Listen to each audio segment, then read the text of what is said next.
Assalamualaikum warahmatullahi wabarakatuh. Salam sejahtera untuk kita sekalian. Perkenalkan, nama saya Ani Jarone. Saya akan menganalisis 9 langkah pengambilan keputusan tentang kasus Rara, Nina, dan Tari. Dalam kehidupan sehari-hari kita sering dihadapkan pada pilihan yang tidak selalu mudah. Ada kalanya kita harus memilih antara kenyamanan pribadi dan nilai moral yang harus dijaga. Kasus kecil di perpustakaan ini mengingatkan kita betapa pentingnya kejujuran, keberanian, dan persahabatan yang sejati. Mari kita lihat bagaimana langkah demi langkah pengambilan keputusan dapat membantu kita menentukan tindakan yang paling bijak. Langkah yang pertama, menentukan nilai-nilai yang saling bertentangan. Dalam kasus ini, kita melihat adanya pertentangan nilai antara kejujuran dan loyalitas terhadap sahabat.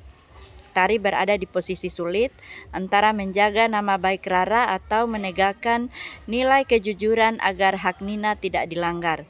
Jawabannya kejujuran dan loyalitas pertemanan, kemudian tanggung jawab pribadi dan rasa takut merusak hubungan. Langkah yang kedua, mengidentifikasi pihak-pihak yang terlibat. Setiap keputusan yang kita ambil tidak hanya berdampak pada diri sendiri, tetapi juga pada orang lain. Di sini terdapat beberapa pihak yang akan terdampak. Ada Tari, ada Rara, ada Nina, ada Busri sebagai guru pustakawan, dan lingkungan sekolah secara umum. Langkah yang ketiga, menentukan fakta-fakta yang relevan.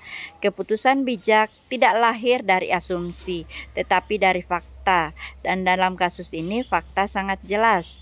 Ada Rara menemukan dompet Nina dan mengambilnya tanpa izin. Kemudian Tari melihat langsung kejadian tersebut. Nina melaporkan kehilangan dompet dan tidak ada saksi lain selain Tari. Langkah keempat, pengujian benar atau salah. Untuk menilai tindakan, kita perlu bertanya, jika tindakan ini dilakukan oleh semua orang, apakah dunia akan menjadi tempat yang lebih baik? Jawaban, tes rasa malu. Apakah Rara akan malu jika tindakannya diketahui? Ya.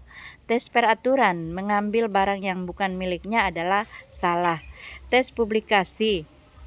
Jika diumumkan secara terbuka, tindakan itu tidak dapat dibenarkan.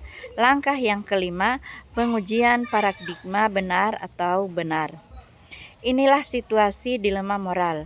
Dua nilai sama-sama benar, tetapi harus dipilih salah satu.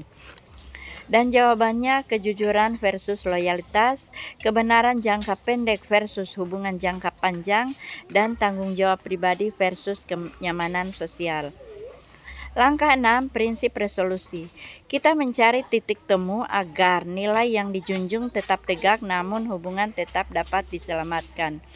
Jawaban, menggunakan prinsip berbasis karakter dan integritas, memilih tindakan benar walaupun tidak nyaman, sekaligus tetap menjaga hubungan melalui komunikasi empatik.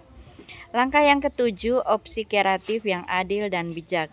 Tidak semua keputusan harus membuat seseorang kalah. Ada cara-cara kreatif untuk menyelesaikan masalah dengan hati. Jawabannya, Tari dapat mengajak Rara berbicara empat mata dengan lembut. Kemudian mengajak Rara menyerahkan dompet secara sukarela kepada Busri tanpa menyebutkan siapa yang menemukan. Menekankan bahwa mengembalikan dompet adalah bentuk kebaikan bukan hukuman. Kemudian menawarkan dukungan agar Rara tidak merasa sendirian atau disalahkan. Langkah ke-8, pengambilan keputusan akhir. Pada akhirnya, keputusan terbaik adalah yang menjaga nilai moral tanpa mematahkan hubungan pertemanan. Di sini jawabannya, Tari memutuskan berbicara dengan Rara secara baik, meminta Rara mengembalikan dompet Nina dan memperbaiki kesalahan. Tari tetap menjaga kerahasiaan agar hubungan pertemanannya tidak rusak, namun nilai kejujuran tetap ditegakkan.